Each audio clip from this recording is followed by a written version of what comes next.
Il a notamment créé plusieurs restaurants où on mange dans le noir total. Dans son groupe, un salarié sur 2 souffre d'un handicap lourd.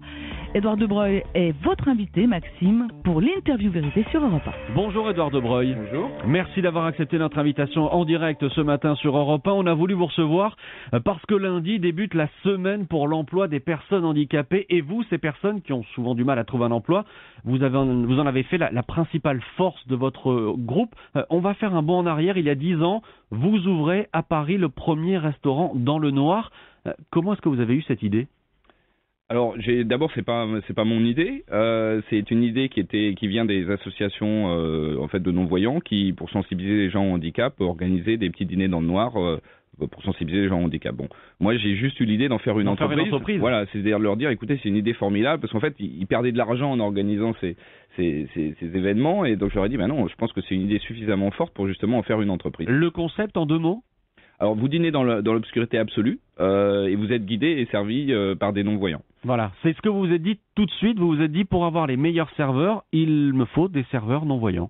Les meilleurs, je dirais que même, il y a quelques voyants qui ont essayé et au bout de quelques jours, ils sont venus me voir en m'expliquant que ça n'allait pas être possible de continuer. Donc effectivement, c'est un environnement où du coup, les gens dits en handicap sont extrêmement performants. Et vous le dites dans le livre que vous venez de sortir aux éditions Pearson, vous ne vous lancez pas dans le caritatif à l'époque, pas dans l'humanitaire, c'est du business. Non.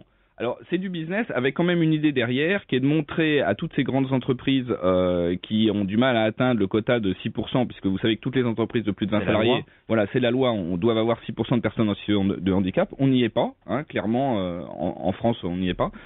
Donc c'était pour leur montrer qu'avec 50% de personnes en situation de handicap, sans aucune aide, sans aucune subvention ni allègement de charges, puisqu'on est une entreprise normale, on n'appartient pas au milieu protégé, on pouvait gagner de l'argent, se développer, etc. En fait, au début, ça devait être juste un restaurant, puis porté par le succès, on est devenu un petit groupe, on est présent dans 4 pays.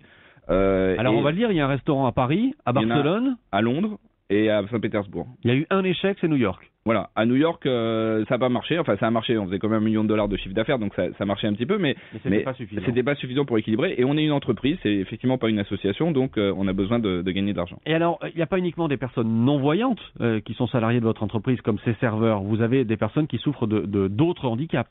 Oui, parce que effectivement, très rapidement, les entreprises ont commencé à nous contacter pour nous demander de les aider à résoudre ce problème qu'ils ont eux d'intégrer des handicapés. Et donc on a une entreprise. Vous demandez comment est-ce que vous avez fait pour que ça marche ? Non, on nous demande comment vous faites au quotidien pour d'abord pour fonctionner et puis surtout nous on a beaucoup de mal à intégrer les personnes en situation de handicap et à les trouver aussi, à les identifier, à les recruter, à les former, etc. Donc aidez-nous.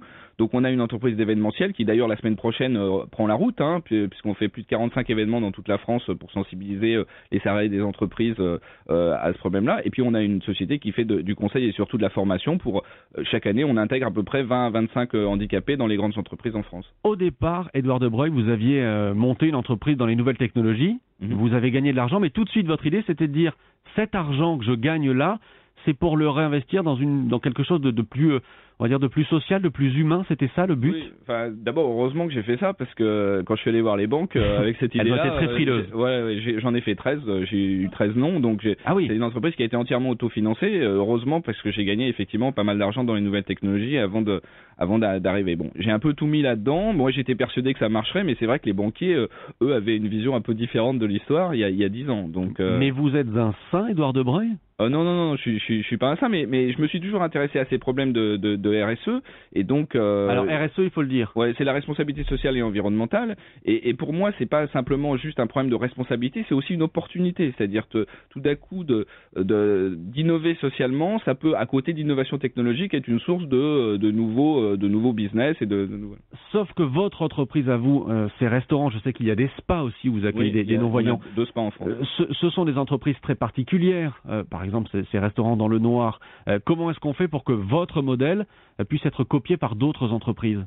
Je crois que ce qu'on essaye de montrer justement, c'est qu'il y a de la place partout. Par exemple, très récemment, dans un géant de l'agroalimentaire et puis dans un géant du body care, je ne cite pas de marque puisqu'on n'en cite pas trop dans les médias, mais enfin bon, on a réussi à placer par exemple 2 aveugles dans les centres de recherche. C'est-à-dire que tout d'un coup, ils aident les centres de recherche sur les textures, sur les goûts, sur les odeurs, etc. Donc, il y a toujours dans tous les métiers des opportunités pour les personnes en situation de handicap, et pas seulement pour être à l'accueil, etc. Mais pour au contraire évoluer, avoir des carrières et créer de la valeur. Et parfois, les centres de recherche, c'est là où on crée le plus de valeur dans les boîtes. Vous gagnez de l'argent aujourd'hui ? Ah ben on gagne même très bien de vie puisqu'on se développe entièrement sur fonds propres, hein, donc puisque bon les banques nous aident un peu plus, hein, puisqu'ils viennent souvent au secours de la victoire, mais en tout cas on est obligé de gagner de l'argent et on a une rentabilité tout à fait correcte. Et vous avez d'autres projets ?